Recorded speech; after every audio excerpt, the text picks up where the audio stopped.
madaxweynayaasha Mareykanka iyo Kuuriyada Waqooyi ee sida foolka iskaga horyimay mushkiladda sawaariikhda qaaradaha isaga goosha ayaa haddana dhanka kale waxa ay iska soo shabahan dhanka muuqaalka wajigooda. madaxweyne Kim Jong Un ayaa muddooyinkii u dambeeyay waxa uu sameeyay tijaabadii labaad ee gantaalaha masaafada dheer tigsan kara kuwaasoo gaari kara inta badan ciidda dalka Mareykanka.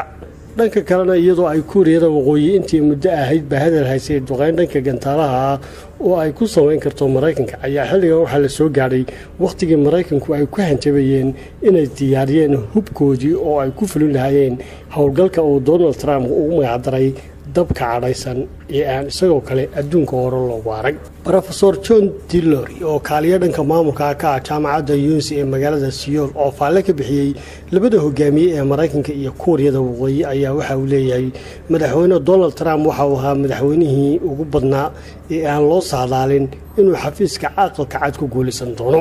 halka uu Kim Jong Un ahaa dhaxal sugihii la sii doortay isagoo aabihii u sii diyaariyay qabashada xilka madaxweynenimada ka hor intii aanu geeriyoon sanadkii 2011. Donald Trump oo intii aanu madaxweynaha noqonin soo maray jid dheer oo ku saabsan hagaajinta dhismayaasha dabaqyada iyo barnaamijyada bandhigyada telefishinada sidaana ku gaadhay marxaladda maalqabeenka milyaneerada Mareykanka ayaa aqalka cad ku soo galay doorasho bulshaawi ah oo cidhibta oo madaxa la kormariyay ka dhigtay fikradihii iyo go'aamadii hay'adihii siyaasadeed ee soo jireenka ee dalkaasi Mareykanka. Kim Jong Un ayaa xilka qabtay isagoo dhalinyaro oo ay ka maran tahay khibradda siyaasadeed ilaa maantana ah madaxweynaha ugu daadayay dunida oo dhan xilli uu Donald Trump oo ah oday awoow ah oo da'dii 70-meeyada ku jira ay hawsha madaxweynenimadu u tahay xilkii siyaasadeed ee ugu horeeyay ee uu qabto.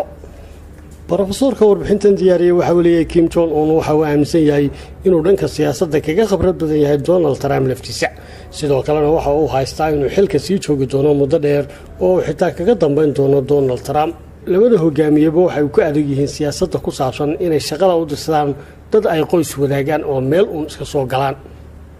waana mid ka mid ah waxyaabaha ay iskaga mid yihiin iyadoo qoyska reer Kim Jong Un ay yihiin sidii boqortooyo xukunta Kuuriyada Waqooyi oo kale